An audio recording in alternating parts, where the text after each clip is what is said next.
안녕하세요. 퀵데이터입니다. 이번 시간에는 다별량 분산 분석이라는 것을 할 거예요. M-ANOVA라고 표현을 합니다. 전에 이제 우리 이론 분산 분석부터 시작해서 이원 분산 분석, 삼원 분산 분석 이렇게 왔잖아요. 특히 이온 분산 분석 쪽을 이제 좀 많이 습득을 하신 분들은 이 M-ANOVA 다별량 분산 분석이 그렇게 쉽지 않다. 그래서 꼭 그거를 좀 보시고 다별량 분산 분석을 보시면 좋을 것 같아요. 다별량 분산 분석 이거는 Multivariate Analysis of Variance로 해서 M-ANOVA다라고 얘기를 하는 겁니다. 종속 변수 이번에 이제 종속 변수예요. 독립 변수가 뭐 2개든 3개든 상관이 없어요. 종속 변수가 연속형으로 됐을 때 종속 변수가 2개 이상일 때 뭐 3개든 4개든 2개 이상일 때 집단 평균들의 벡터를 비교하는 거다. 그냥 쉽게 집단 간 평균 차이 그냥 비교하는 거예요. 종속 변수가 2개 이상인데 그러니까 그러면 그 이온 분산 분석, 이론 분산 분석으로 종속 변수 각각 이렇게 하면 되지 않을까요? 해도 돼요. 되는데 이제 뭐 이렇게 되겠죠. 종속 변수가 2개인데 각각 이제 했어. 이온이든 이론이든. 그러면 이제 지도 교수나 아니면 학회지에서 안 된다고 할 가능성이 높겠죠. 왜? 일종 오류 확률이 커진다. 일종 오류 확률이 커진다는 건 뭐냐면 집단들 간의 차이가 없는데도 불구하고 차이가 있다 이렇게 결론 지을 수 있어요. 그래서 좀 쉽게 보면 우리 그 다중회귀 분석하면 구조방정식이나 다중회귀 분석 종속 변수가 여러 개라서 딱 하면 안 나와. 잘 안 나와. 막 유의하게. 그런데 어때요? 단순 회귀 분석으로 가버리면 거의 유의하게 잘 나오거든요. 그러니까 그런 것처럼 일종 오류가 커져요. 그러니까 사실 연구 모형을 내가 독립 변수 몇 개, 종속 변수 몇 개 이렇게 세웠다면 이걸 한 번에 사용할 수 있는 다별량 분산 분석이 됐던 아니면 다중회귀 분석이 됐던 이런 식으로 분석하는 게 맞는 겁니다. 그 일종 오류에 대해서는 유의 확률 강의 때 제가 좀 더 자세하게 말씀드렸으니까 그걸 다시 한번 보시면 좋을 것 같아요. 다별량 분산 분석에도 가정은 있습니다. 일반 그 이론 분산, 이온 분산 분석처럼 관측치가 서로 독립적이어야 된다. 똑같죠?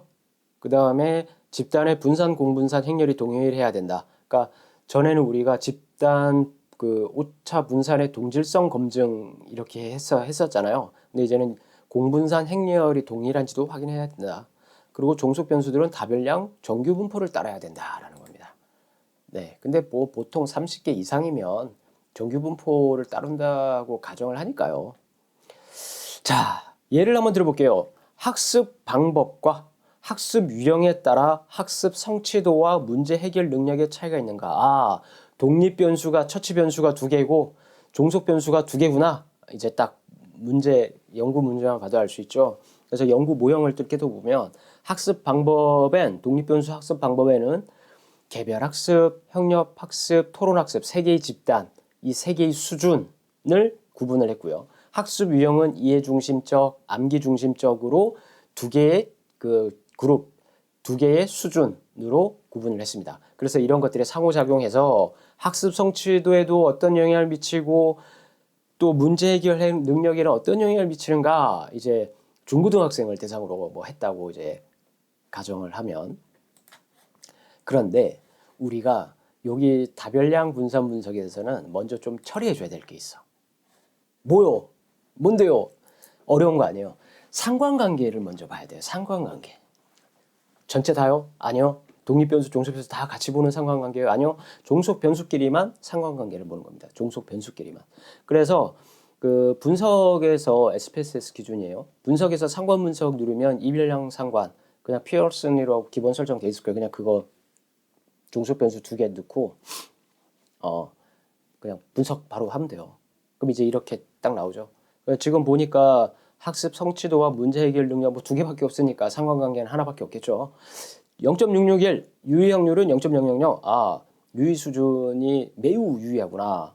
그런데 SPSS에서는요. 별표가 0.000이면 별표 3개 붙어야 되는데 SPSS는 3개까지 제공을 안 하는 거예요. 2개만 붙어요. 그래서 나중에 별도로 우리가 별표는 따로따로 붙여야 된다. 논문에 쓸 때는.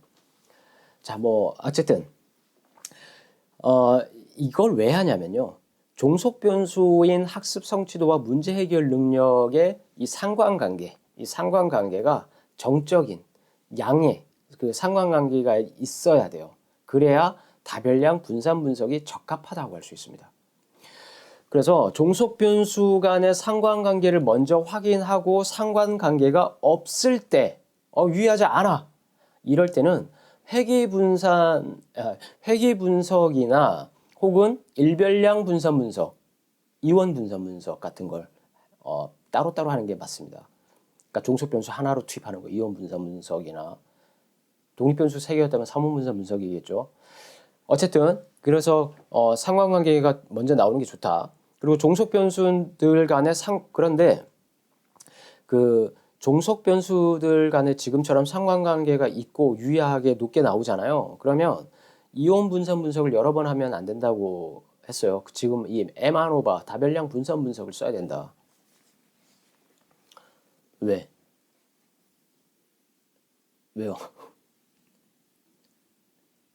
우리 기억력이 참 저도 이제 뭐 40대 중반이 넘어가면서 기억력이 자꾸 감퇴되는데 뭐 이거를 그 시청하시는 분들은 더 연로하신 뭐 석박사 분들도 많으실 거고 그런데 제가 처음에 얘기했잖아요. 일종오류 확률이 커진다고. 일종오류 확률이. 네. 그래서 여러 번 하기보다 M1오바를 시행한다. 단 다중 공정성은 확인을 해야겠죠. 일반적으로 상관관계가 0.7 그 개수값이 0.7에서 0.8 좀 보수적으로 보면 0.7 뭐 이럴 때는 상관관계가 이제 높기 때문에 이건 다중 공선성이 있다라고 할 수 있습니다. 그리고 상관관계가 너무 높을 때는 해석이 이제 어려워져요. 여기서 팁을 하나 드리면요. 보통 우리가 하나의 잠재 변수, 큰 이제 모형을 그렸다면 큰 하나의 잠재 변수, 연속형 변수일 때요. 하나의 잠재 변수로 대개 이제 하위 변수들이 구분되잖아요. 이렇게 하위 변수들. 이럴 때 우리가 다별량 분산 분석을 하는 게 맞습니다. 그러니까 무슨 얘기냐면 지금 상관관계를 본다는 이유가 예를 들어서 내가 학습 성취도를 봐. 그런데 이거와 연관이 있는 하위 변수들이 아닌 이게 아니라 뭐 예를 들어서 용돈 수준 무슨 관계가 있어 이게 없잖아요. 이런 거는 같이 다별량 분산 분석으로 투입하는 건 안 맞다라는 겁니다. 그래서 이럴 때는 그냥 각각 이별량이 되던 이원 분산 분석이 됐던 삼원 분산 분석이 됐던 이원 분산 분석까지는 알겠는데 교수님이 갑자기 야 일별량, 뭐 다별량, 갑자기 뭐 공별량 막 이런 거 얘기해요. 그럼 머리가 지끈지끈 아파요, 그죠? 말이 어려워서 그래요. 근데 크게 어려운 건 아니에요. 계속 보다 보면 어렵지 않습니다. 그래서 상관관계가 그 큰 잠재 변수의 하위 변수로 나눠졌을 때 이럴 때 이 전체를 가지고 다별량 분석을 하는 게 맞지. 종속 변수가 전혀 연관 없는 것들을 같이 그 다별량 분산 분석을 하는 게 하면 안 된다. 말 왜 이렇게 어려워? 다별량 분산 분석. M1오바로 할게요. 그냥 M1오바. 예를 들어 볼게요. 우리가 종속 변수로 긍정심리 자본이라는 변수와 스트레스 대처 전략이라는 것을 이제 우리가 그 학생들을 대상으로 했을 때 이 두 가지의 종속 변수를 이 두 개를 놨다고 볼게요. 긍정심리의 하위 변수로 우리가 대표적으로 많이 쓰는 게 자기 효능감, 희망, 낙관주의, 회복 탄력성 이렇게 4가지의 하위 변수를 두거든요. 이럴 때 긍정심리 자본만 하위 변수들만 투입을 한다는 거지. 그 다음에 스트레스 대처 전략 말고 혁신행동이라고 할게요. 혁신행동. 그 긍정심리 자본과 혁신행동을 썼다 그럴게요. 그럼 긍정심리 자본의 하위 변수 4개. 혁신행동이라는 것의 하위 변수를 보면 대표적으로 혁신 지각, 혁신 개발, 또 뭐 하나가 있더라? 혁신 실행. 이렇게 3가지의 하위 변수가 있단 말이에요. 이럴 때 혁신 그 행동에 대한 하위 변수만 종속 변수로 투입하는 게 맞다라는 거예요. 이럴 때는 각각 하는 거에 맞다라는 거예요. 지금 이해되셨어요? 이 말? 이해됐을 거라고 저는 믿습니다. 이해가 안 됐으면 뭐 반복해야죠 뭐. 그렇죠. 반복해서 봐야지. 그렇죠. 그런데 제가 하나 이런 게 있어요. 우리가 뭐 예를 들어서 x제곱 x 플러스 3은 4야. 그럼 x 값은 얼마예요? 그냥 1이죠. 1 더하기 3은 4니까. 그런데 우리 이거 쉽게 알아. 맞죠? 1차 방정식은 쉽게 알아. 그런데 초등학교 3학년짜리가 이모 x 플러스 3은 x 플러스 3은 4야. 이 x 값을 어떻게 구해? 왜 이렇게 어렵지? 막 그래. 근데 우리가 이렇게 얘기하잖아요. 그거 나중에 되면 다 알게 돼. 이렇게 얘기하잖아요. 그 나중에 되면 다 알게 돼. 이거는 뭐예요? 여러분들이 그게 많이 익숙해져 있으니까 쉬운 거잖아요. 그렇죠? 근데 이 논문도 똑같아요. 논문 쓰는 방법, 뭐 다른 사람들의 논문은 되게 위대해 보이잖아요. 그렇죠? 근데 다 위대하지 않아요. 네, 정말로. 그런데 자꾸 반복하고 익숙해지다 보면 그게 쉬워지거든요. 그래서 이런 말도 어렵고 논문 쓰는 것도 어렵고 통계 분석하는 건 더 어렵고 그런데 반복해서 자꾸 보시다 보면 분명히 내 거가 돼 있다. 그 말씀을 드리고 싶습니다. 저도 그랬거든요. 자, 이제 분석을 해볼게요. 분석 일반 선형 모형 다별량 이렇게 그 SPSS 기준으로 이걸 누르면 이제 나오는데 바뀐 건 딱 하나야. 종속 변수 예전에는 그 3원 분산 분석까지는 종속 변수에 들어가는 게 딱 하나만 들어갈 수 있게 돼 있어요. 그러다 다별량을 이제 클릭하면 종속 변수에 이제 여러 개를 투입할 수 있는 그 창이 이렇게 나오죠. 그 다음에 옆에 모형 뭐부터 시작해서 옵션까지는 이온 분산, 3원 분산 똑같아요. 똑같으니까 이온 분산 분석을 좀 더 심도 있게 보시고 그 다음에 3원 분산 분석 보시고 하면 다별량은 더 쉽다. 종속 변수 하나만 더 늘어났다라는 겁니다. 그래서 이제 분석 딱 했더니 개별학습, 협력학습 60명, 66명, 토론학습 67명 이렇게 됐고요. 학습 유형은 이해중심, 암기중심 이렇게 코딩이 1번, 2번, 3번 이렇게 돼 있다. 그래서 전체 193명이고 뭐 기술 통계는 말 그대로 평균값 각 그 그룹으로 이제 분할했을 때 그 평균값을 보는 거니까요. 네, 이제 중요한 거야. 다별량 분석에서. 이게 좀 중요해요. 공분산 행렬의 동일성에 대한 박스의 검정 이게 나왔는데 어이씨 이게 처음 보는 거야. 이제 3원 분산 분석까지는 이런 게 없었는데 다별량부터는 이게 나와. 자, 그런데 여기서 다른 건 다 일단 뭐 중요하지만 다른 건 다 필요 없고 유의확률을 봐야 돼. 유의확률은요. 0.008 나왔잖아요. 여러분들 그 제가 이론 분석할 때 원A 한오바 할 때 그 우리가 그 무슨 검증했어요? 그 오차 분산의 동일성 레벤의 검증했잖아요. 그거랑 유사한 거예요. 그때 여러분들이 조금 기억이 나시나 모르겠는데 그 값이 레벤의 그 검증, 오차 분산의 동질성 검증을 할 때 유의확률이 어때야 된다고요? 0.05 이상이어야지만 이게 유의하다는 거예요. 이거랑 같은 거예요. 공분산 행렬도 유의 수준 0.05보다 커야지 그 유의하다라는 거거든요. 공분산 행렬이 동일하다라는 거거든요. 기무가설을 기각할 수가 없는 거예요. 기물가설 또 대립가설 이런 얘기하면 막 헷갈려 하더라고. 그래서 이 기무가설 대립가설도 제가 한번 그 얘기해 놓은 게 있어요. 강의가 그 제목이 모르겠다. 영상팀 이거 좀 띄워주세요. 이거 어떤 건지, 어떤 편에서 그 얘기를 했는지. 아무튼 기억할 건 그냥 레벤, 오차 분산의 동일성이던 공분산 행렬의 동일성이던 0.05 이상으로 유의확률이 나와야 검증이 된 거예요. 우리 그 가설 검증이 아니고 이 기본 가정을 충족시키기 위한. 유의확률이 지금 보면 0.08이야. 0.05보다 작은데 공분산 행렬이 동일하다라는 그 기무가설을 기각하는 거예요. 우리 저기 뭐야? 제가 죄송합니다. 저도 막 지금 헷갈리네. 공분산 행렬이 동일하다라는 거를 우리가 그 기무가설을 기각할 수가 없다라는 거예요. 그래서 그 쉽게 얘기하면 다별량 분산 분석의 가정이 만족되지 않았다 이겁니다.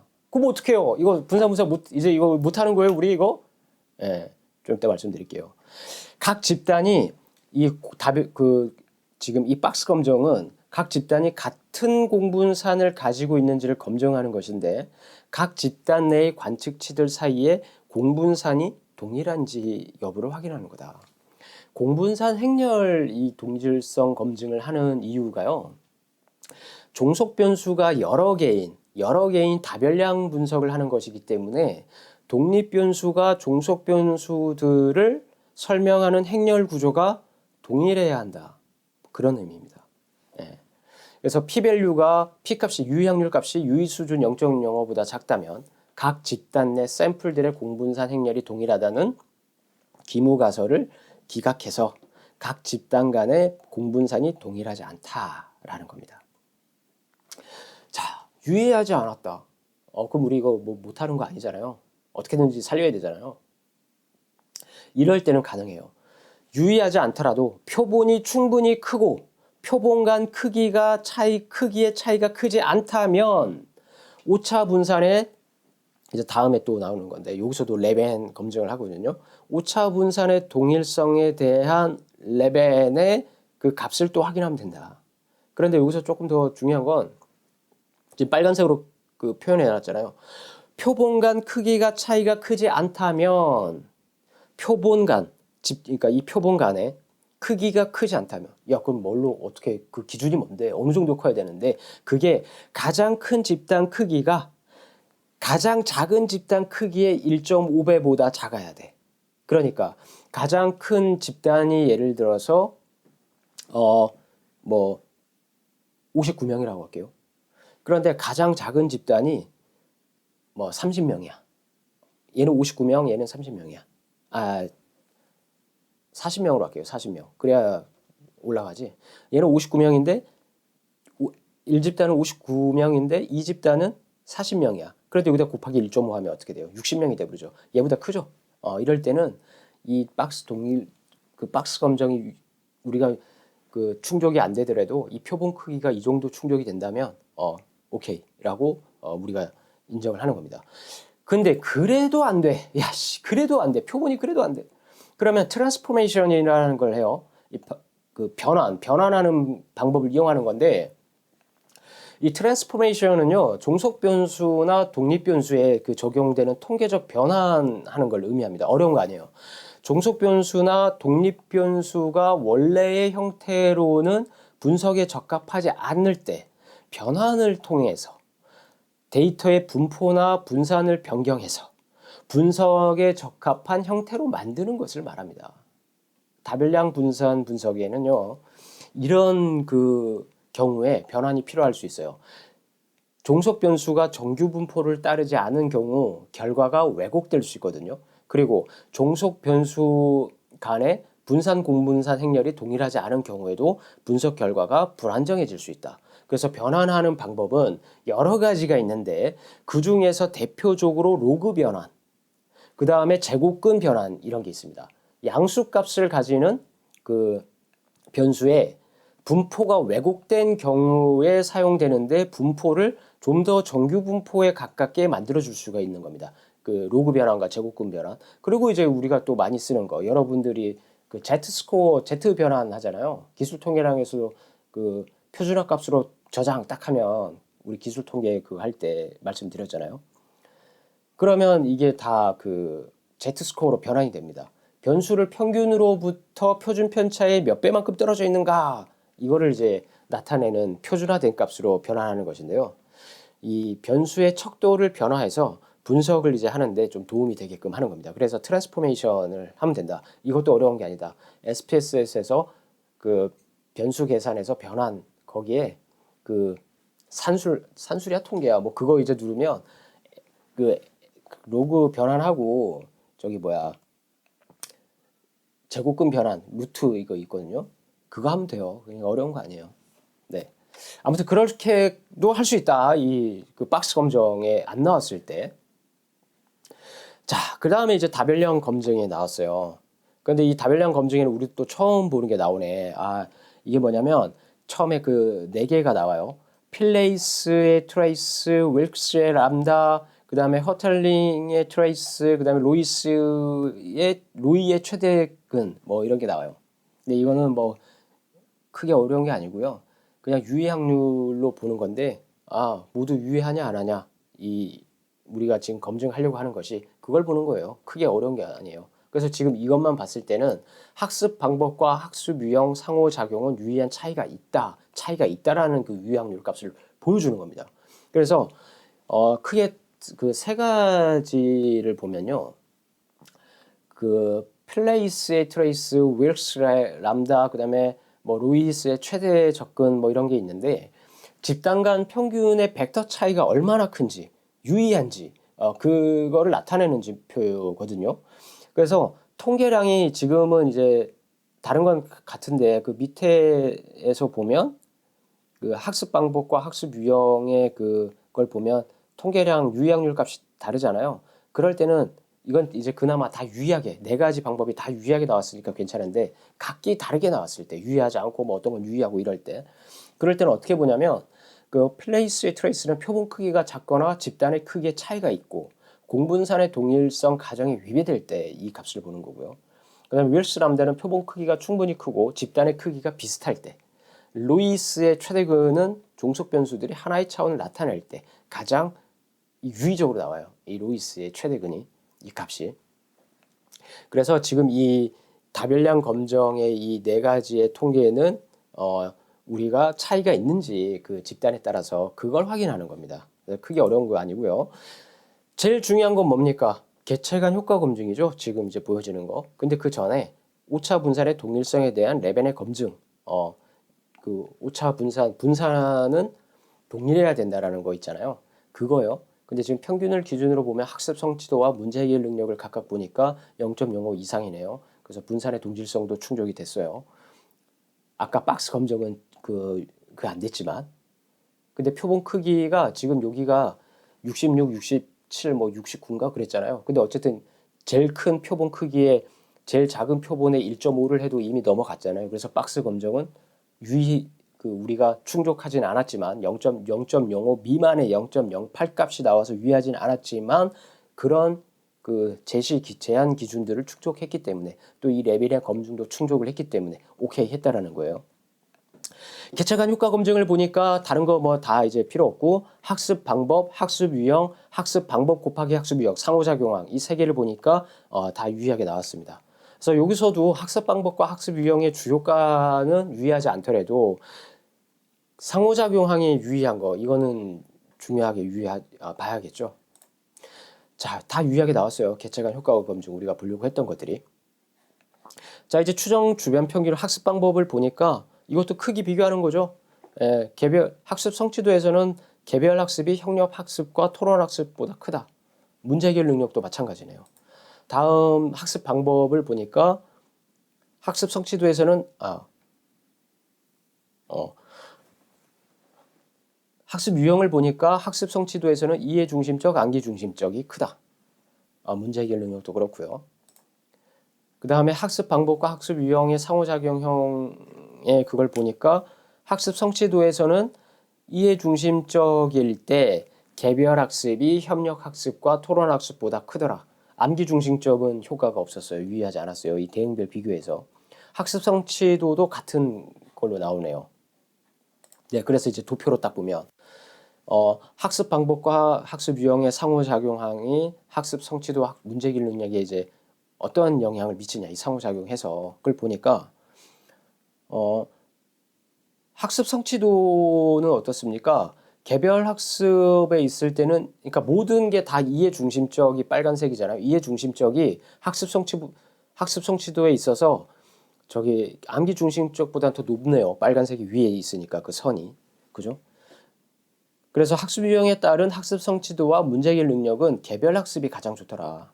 개별 학습이. 그리고 학습 유형은 이해 중심적이 암기 중심적인 것보다 좋더라. 그리고 학습 방법과 학습 유형 간 조합에 따라 학습 성취도와 문제 해결 능력이 결정된다라는 겁니다. 그래서 지금 보면 그 우리 좀 전에 대응별 비교에서 본 것처럼 그 그래프도 결과가 같거든요. 학습 성취도에서는 이렇게 그 협력 학습과 토론 학습은 약간 비슷한 분포 기울기로 가고 있고요. 그죠? 학습 방법, 문제 해결 능력에서는 개별 학습일 때는 완전히 차이가 있는데 그 협력 학습에서는 거의 비슷한, 근데 토론 학습 쪽에서 약간의 그건 있지만 크게 차이가 나지는 않는 것 같아요. 그렇죠? 네. 암기 중심적은 뭐 그렇게 되더라. 그래서 다별량 분산 분석도 해석은 같습니다. 그래서 지금 독립변수 두 개, 종속변수 두 개 이렇게 이제 본 건데요. 독립변수 뭐 세 개, 종속변수 뭐 세 개든 뭐 다섯 개든 뭐 상관없이 할 수는 있어요. 다만 해석이 힘들어요. 너무 많은 걸 넣어버리면 이 분석하고 나서 해석하는 게 너무너무 힘들어져요. 그래서 정말 내가 하고자 하는 것만 해야지 막 여러분들 그 통계 분석이 막 화려하고 막 여러 가지 변수들 쓰고 이러면 그게 되게 뛰어난 것처럼 보이는 그 약간 착각을 하는 것 같은데요. 그거 그렇게 받아들이시면 안 돼요. 정말 내가 하고자 하는 것만 해야 됩니다. 그러니까 너무 많은 걸 해서 오히려 더 질이 떨어지는, 도대체 이 논문은 뭘 얘기하려고 하는 거야? 이런 결과를 나오면 안 된다. 그래서 너무 많은 욕심을 부려서 이것저것 막 하려고 할 필요는 없어요. 그래서 에마노바도 그렇게 많이 쓰이진 않습니다. 그렇게 많이 쓰이진 않아요. 그런데 다별량 분석을 이제 실험 같은 거나 이런 거에서도 또 쓰니까요. 자, 이제 여기까지 마치고요. 우리가 실험에서 정말 많이 쓰이는 반복 측정 분산 분석, 또 이제 공분산 분산 분석에 대해서 또 그 강의하는 시간을 갖도록 하겠습니다. 네, 여기까지 마치겠습니다. 감사합니다.